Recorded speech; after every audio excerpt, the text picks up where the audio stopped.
तो वृंदावन में एक महाराज जी रहते थे, बड़े भगवत निष्ठ महात्मा। उनकी एक ही सेवा, वो पूरे दिन ब्रज में सोहनी करते थे। अच्छा, सोहनी का भाव किस भाव से होता है? हमारे वृंदावन में नित्य श्यामा श्याम विचरण करते हैं। नित्य आज भी श्रीधाम वृंदावन में किशोरी जी और ठाकुर जी विचरण करते हैं। तो इस भाव से सोहनी की जाती है कि श्याम सुंदर आ रहे होंगे, किशोरी जी आ रही होंगी, कहीं उनको कोई श्रम ना हो जाए, कहीं उनके चरणों में कोई कीट पत्थर कंकड़ ना लग जाए, किसी भी प्रकार का कोई कष्ट उनके चरणार बिंदों को ना हो जाए। इस भाव को हृदय में धारण करके सोहनी की जाती है। और दूसरा भाव, ऐसा संतजन बताते हैं, जो वृंदावन में सोहनी सेवा को स्वीकार करते हैं, नित्य वृंदावन में सोहनी करते हैं, ऐसे लोगों को ठाकुर जी और किशोरी जी के श्री चरण कमलों का साक्षात्कार होता ही होता है। मतलब कभी ना कभी सोहनी करते करते होगा कि छोटे छोटे श्री चरण कमल आपको दिखेंगे, चरण कमलों के चिन्ह आपको दिखेंगे। बस उसी समय माथे से लगा लेना, समझ जाना आपकी चाकरी की आपको वेतन आपको मिल गया। वो किसी से कहना नहीं, बस उसको लगा लिया माथे से, किसी डिब्बिया में धर के चले गए, हो गया कल्याण। सावधानी से सुनो। तो नित्य सोहनी करते थे। अब एक दिन क्या हुआ, प्रातःकाल ब्रह्म मुहूर्त में उठ करके सोहनी कर रहे थे, और सोहनी करते थे, ब्रजरज उड़ती थी, उसी से ही स्नान हो जाता था उनका, और नित्य श्री राधा यही चिंतन चलता रहता था। तो सोहनी करते करते करते करते, अच्छा सोहनी भी कैसे होती है ये भी वृंदावन आके देखना पड़ेगा आपको। हम लोग अपने घरों में जैसे सोहनी, उसको तो कहते हैं झाड़ू लगाना जोर जोर से, वृंदावन की सोहनी कैसी, झाड़ू के जो रूप होते हैं उसको भी झाड़ू नहीं कहते, सोहनी जी कहते हैं। सबसे बड़ी सेविका है ब्रज की, उसके भी सब भावों को अलग अलग करके ऐसे रज में ऐसे करेंगे तो उसका सारा जो भी अंदर कुछ कीट कंकड़ होगा ऊपर आ जाएगा, उसको समेट के दूर फेंगे। ऐसे सोहनी होती है वृंदावन में। ऐसा नहीं कि श्रम लगा में, रज को श्रम हो, रज में पीड़ा जैसी हो, ऐसा नहीं, धीरे धीरे आराम आराम से हल्के हाथों से। तो वो महाराज जी सोहनी कर रहे थे ब्रह्म मुहूर्त में। अब इतने में क्या हुआ, सोहनी करते करते करते वो धीरे धीरे से रज को स्वच्छ कर रहे थे। इतने में ही कुछ भारी भरकम सा सोहनी से टकराया। जैसे ही उन्होंने हाथ लगा करके देखा, प्रकाश में ले जा करके देखा, तो महाराज इंद्र के हाथी के दांतों से बना हुआ सुंदर नूपुर था। अद्भुत, ऐसी कांति, ऐसा प्रकाश उस नूपुर का कि बस आंखें चुंधियाने लगी, नेत्र बंद होने लगे। संत ने जैसे उस नूपुर को जैसे तैसे थोड़ा संभाल के देखा, वो समझ गए, बोले ये साधारण नूपुर नहीं है, ये साधारण मानव इसको धारण नहीं कर सकता। ये नित्य वृंदावन में श्री किशोरी जी ठाकुर जी दोनों का रास विहार चलता है। निश्चित ही द्रुत गति से रास करते समय या तो श्याम सुंदर या फिर किशोरी जी दोनों में से ही किसी का हार, या उनका नहीं होगा तो किसी सखी का होगा, सहचरी का होगा, किसी सखा का होगा, किसी न किसी ठाकुर जी के अर्चकों का, ठाकुर जी के रास विहार के ही किसी सेवक का ये हार है।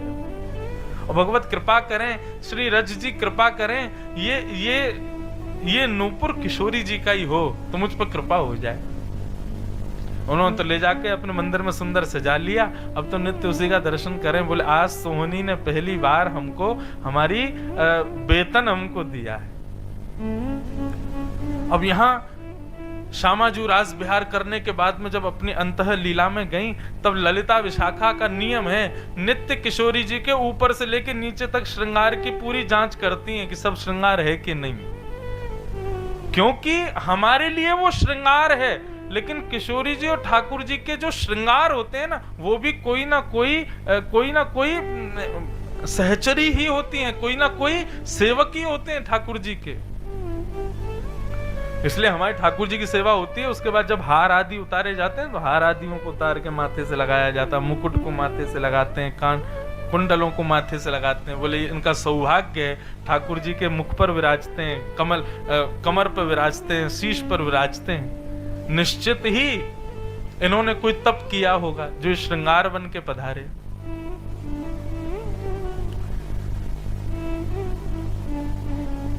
ललिता विशाखा दोनों ने जैसे ही पूरे किशोरी जी के श्रृंगार का पूरा जांच की तो देखा कि नूपुर तो नहीं है।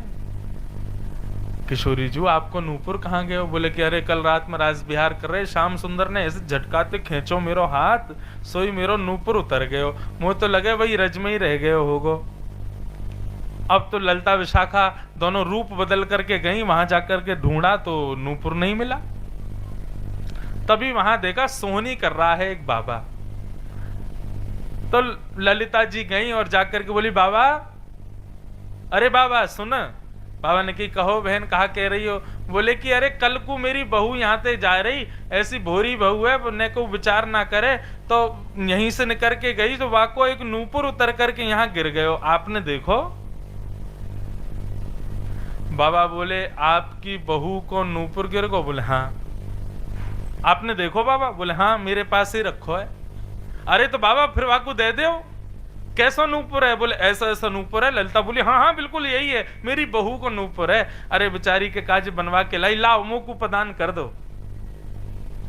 बाबा बोले मैं कैसे मान लूं कि तुम्हारी बहू को है?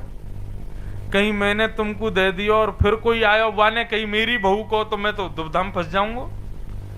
और भैया देखवे से पता चले कि वो बहुमूल्य है।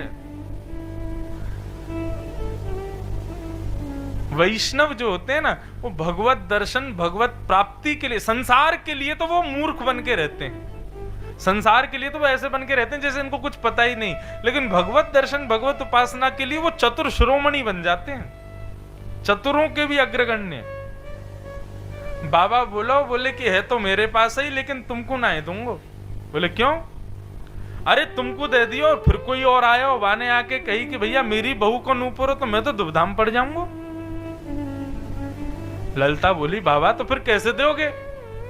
बोले एक नूपुर मेरे पास है, एक नूपुर तुम्हारी बहू के पास होगा। बोले हाँ। तो आओ आकर के यहाँ पे मेल कराए दो, दोनों नूपुर मैं देख लूंगा कि हाँ एक से सुई दे दूंगा।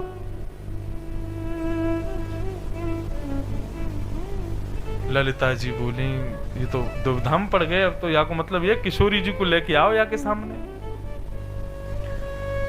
ललिता जी गई, विशाखा गई, श्यामा जी बैठी हैं, चरणन में प्रणाम कियो। बोले हे श्यामा जी, वो बाबा के पास है नूपुर, लेकिन बड़ो चतुर है बाबा, यूं कह रहो पहले बहू लेके आओ, बहू के चरणन में नूपुर देखूंगा तब दूंगो। अब किशोरी जी तो कृपालु, मैंने कही ना कृपा तो ठाकुर जी करें, किशोरी जी तो बरसा में। किशोरी तुरंत उठ गई, बोले चलो चलो चलो। ललिता बोली ऐसे नहीं। अरे ऐसे कैसे, कहीं भी मुंह उठा के चली जाओगी आप? विराजो यहीं पे, हमारे वृंदावन में के भैया किशोरी जी को प्राप्त करना, ठाकुर जी को प्राप्त करना, संत महात्मा को प्रणाम करते रहो, इनको रिझाते रहो तो किशोरी जी अपने आप रिझ जाएंगी। क्यों? ये संत महात्मा कोई और नहीं है, किशोरी जी की सखी हैं सब, किशोरी जी की सखा हैं सब। इनको प्रसन्न करते रहोगे, किशोरी जी अपने आप रिझ जाएंगी। ब्रजवासी इनको प्रसन्न कर दोगे, किशोरी जी की वही में प्रसन्नता है। ललिता विशाखा बोली ऐसे दर्शन ना होंगे। किशोरी जी बोली तो फिर कहा करोगे? बोले एक काम करो, वह नूपुर को मोए दे दो, मैं हाथ में लेके चली जाऊंगी, मेल करवाया आऊंगी। किशोरी जी बोली ना है, मेरो प्रिय नूपुर है, मैं उतारू ना हूं, यही को पहन के सोऊं, यही को पहन के रहूं, या को एक क्षण के काजे भी अपने से दूर ना करूं, मैं ना उतार के दूंगी। ललिता विशाखा बोली बड़ी विडंबना है, बाबा जब तक बहू से नहीं मिलेगा तब तक वापस नहीं करेगा, और यहाँ हमारी किशोरी जी ने भी हट ठान ली, जब तक ये जाएंगी नहीं तब तक काम बनेगा नहीं, देंगी हमको है नहीं। तो अंत तो गत्वा यही हुआ, ललिता विशाखा ने सारे आभूषण उतारे, बस नूपुर रहने दिए, घूंघट कर दिया कमर कमर तक, और कहा आप रूप मत दिखा देना अपना, दूर खड़ी रहना, दूर से ही थोड़ा सा ऊपर करके अपना पैर दिखा देना, नूपुर दिख जाएगा, तुरंत हम लेके आ जाएंगे, बिल्कुल पास जाने की जरूरत नहीं है उसके। किशोरी जी बोले हाँ ठीक। ललिता विशाखा दोनों आगे चल रही हैं और पीछे अति सुकुमारी किशोरी जी जा रही हैं। बाबा सोहनी कर रहे हैं। अरे बाबा देख हमारी बहू आ गई है, अब तो दे दे।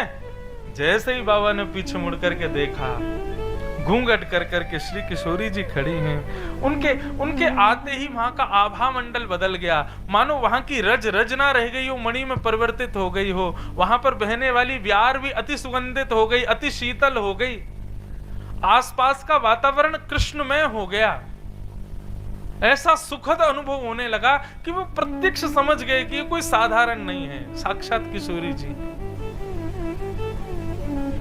बाबा चल दे दे।